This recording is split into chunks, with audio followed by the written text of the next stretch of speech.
कैसे हैं सभी दगड़िए? बढ़िया होंगे। हम्म, चुनाव चल रहे हैं। चुनाव हैं, 5 साल बाद फिर होंगे। 5 साल पहले भी हुए थे। लेकिन भारत के अंदर जो ये चुनावी राजनीति है, इसमें अब बदलाव देखने शुरू हुए हैं। एक बड़ा बदलाव तो गठबंधन के रूप में हम देख रहे हैं। गठबंधन पहले भी होते थे, लेकिन इस बार का जो गठबंधन है उसमें नेताओं से अधिक संगठित वो जमीनी कार्यकर्ता हुआ है। वो कार्यकर्ता इस गठबंधन से बहुत उत्साहित है, ये अभी दिखा है। खैर, आज मैं जो आप लोगों के बीच चर्चा करने आया हूँ, वो आया हूँ राजनीतिक नारों को लेकर। मोदी जी 10 साल पहले जब राष्ट्रीय स्तर पर आने का प्रयास कर रहे थे, उससे कुछ समय पहले बहुत बड़ी आवाज़ के साथ एक शब्द आया था, हिंदू खतरे में है। राजनीतिक रूप से हिंदू खतरे में है, ये शब्द इन 10 सालों में बहुत तेज़ी से पनपा और विकसित हुआ। जब हिंदू खतरे में है शब्द सामने आया, तो उसके साथ साथ एक लाइन और आई, आरक्षण के खिलाफ भी लाइनें सामने आई और खुलेआम कहा जाने लगा कि प्रतिभा का दमन आरक्षण से होता है। प्रतिभा मतलब अधिक नंबर। लेकिन जब प्रतिभा का दमन आरक्षण से होता है कि बात सामने कहने वाले लोगों ने कभी भी महंगी शिक्षा का विरोध नहीं किया कि एक तरफ से लाखों रुपए महीने की फीस वाले स्कूल खुल रहे थे, कॉलेज खुल रहे थे, दूसरी ओर हम गरीबों के स्कूल, जीआईसी, जीजीआईसी, लेकिन कभी यहाँ विरोध नहीं हुआ प्रतिभा का कि भाई पैसे के बिना भी तो प्रतिभा का दमन हो रहा था। खैर, हिंदू खतरे में है, दूसरा आरक्षण ने प्रतिभा का दमन किया है। ये दो लाइनें एक बहुत सोची समझी रणनीति के तहत जनता के बीच परोसी जा रही थी। जब ये सब परोसा जा रहा था तो एक और लाइन धीरे धीरे धीरे धीरे अपने लिए जगह बना रही थी। वो थी अंबेडकर के नाम पर। अंबेडकर का सिद्धांत। लेकिन जो एक समझदार वर्ग था, राजनीति का समझदार वर्ग, वो इस बात को जान रहा था कि अंबेडकर की जो राजनीति सामने आ रही है, अंबेडकर का जो रूप सामने आ रहा है, अंबेडकर जिस तरीके से सामने आ रहा है, वो हिंदू खतरे में है को और आरक्षण की लाइन को कहीं ना कहीं रोक रहा है, कहीं ना कहीं प्रभावित कर रहा है। इस बार चुनाव से पूर्व राहुल गांधी ने जो राष्ट्रीय स्तर पर यात्रा की और कश्मीर से कन्याकुमारी तक की 4000 किलोमीटर की यात्रा, उस यात्रा के साथ सीधे सीधे जनता के बीच में संपर्क, और उस यात्रा के बीच में कभी बढ़इयों से मिलना, कभी कुलियों से मिलना, जमीन का आदमी जो जमीन से चिपका हुआ वर्ग था उससे मिलना, ये सब जब वो कर रहे थे तो वही एक ऐसा दौर भी था जब स्वयं राहुल गांधी की सदस्यता संसद से खत्म हुई और हम पूरा देश देख रहा था कि, और एक छोटी अदालत ने सजा सुनाई, सुप्रीम कोर्ट जाते ही वो कहीं ना कहीं धारा, और हाई कोर्ट, एक राज्य के हाई कोर्ट, एक प्रांत का हाई कोर्ट उस सजा को बरकरार रखता है। सुप्रीम कोर्ट में जाकर सेकंड में वो भरभरा के गिर जाता है। पूरा देश जानता था ये होगा। देश को ये भी मालूम था कि गुजरात हाई कोर्ट से राहुल गांधी के खिलाफ फैसला आएगा, लेकिन राहुल गांधी के फैसले के तुरंत बाद उनको सदस्यता से बाहर करना और तो उनका मकान छीन लेना, यहीं तक सीमित नहीं था।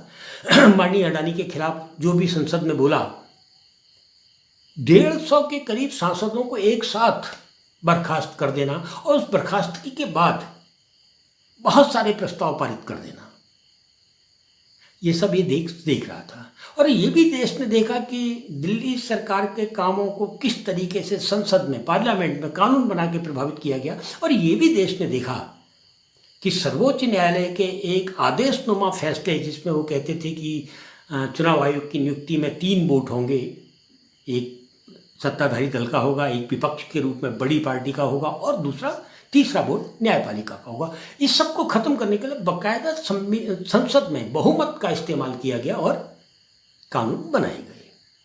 ये सब चीजें चल रही थी, हिंदू खतरे में चल रहा था और ये सारी चीजें संसद के अंदर हो रही थी।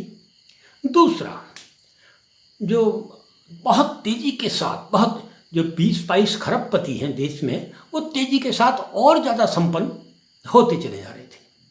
और संपन्नता यहीं तक नहीं थी, नगरों में अरबपतियों की संख्या का बढ़ना, गांवों में करोड़पतियों की संख्या का बढ़ना और देश में खरबपतियों की संख्या का बढ़ना, एक तरफ से ये भी चल रहा था। ये संवैधानिक व्यवस्था में ये बहुत कम से कम लोकतंत्र के संवैधानिक व्यवस्था में एक बहुत बड़ा खतरा होता है कि देश में अब खरबपति बढ़ रहे हैं, सब तो हो नहीं सकते, और गांव में करोड़पति बढ़ रहे हैं, ये भी एक तरफ से हो रहा था। इस बीच में कांग्रेस की ओर से एक नारा दिया गया, संविधान खतरे में है। और जब कांग्रेस ने कहा संविधान खतरे में है, तो उसके प्रत्युत्तर में भारतीय जनता पार्टी या आरएसएस की ओर से कोई ठोस संवाद जनता के बीच में नहीं डाला गया, स्थितियां नहीं थी डालने की, और ऐसा कोई संवाद उनके पास था भी नहीं। हाँ, टीवी चैनलों की डिबेट से इस संवाद को बाहर रखा गया। गुलाम मीडिया जो है अभी, गोदी मीडिया, उसने इस संवाद को बिल्कुल भी चर्चा में नहीं लाया।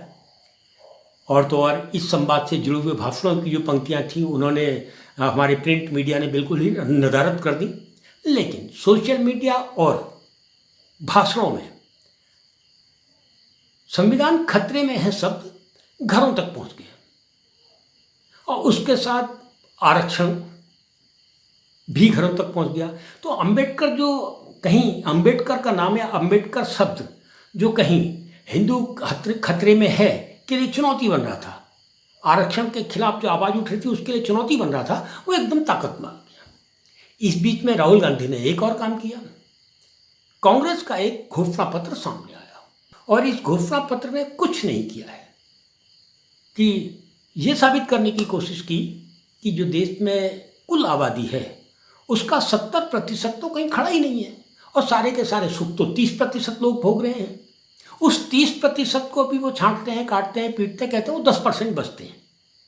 यानी वो जो शेष 30% है, और खासकर कहूँ तो अगड़ी जातियाँ, बहुत अगड़ी जातियाँ, बड़ी धोतियाँ, छोटी नहीं बड़ी धोतियाँ, तो इस तरीके से जब उसको 30 को भी छांट के 10% में ले आए तो ये चौंकाने के लिए बहुत था। ओबीसी का ही एक बहुत बड़ा वर्ग है जो आपको देश के निर्माण के जो संगठन हैं, पार्लियामेंट, न्यायपालिका, सुप्रीम कोर्ट, हाई कोर्ट, या पूंजी का जो घराना होता है, उद्योग क्षेत्र, इसमें आपको बहुत कम मिलता है। दलित बहुत कम मिलता है, आदिवासी बहुत कम मिलता है, पिछड़ा वर्ग बहुत कम मिलता है।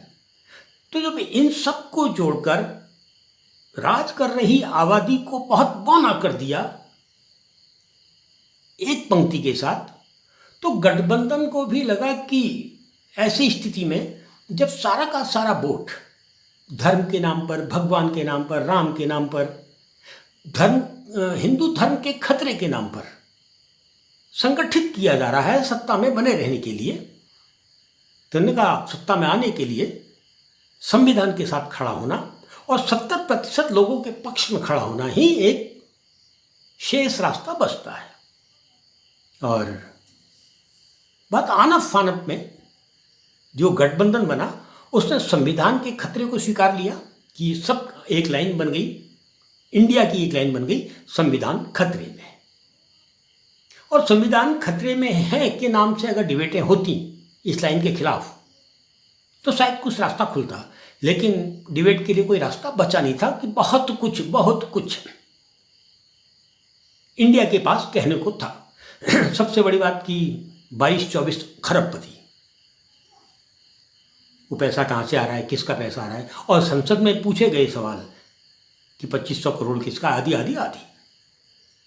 तो दगड़ियों, इस देश में जो 12-14 साल से हिंदू खतरे में है कि एक राजनीति बड़े ताने बाने के साथ बुनी गई थी, संविधान खतरे में है ने लगा दिया है। या यूं सीधे सीधे भाषा में कहें कि हिंदू खतरे में है कि राजनीति को, संविधान खतरे में है कि राजनीति ने नेपथ्य में डाल दिया है।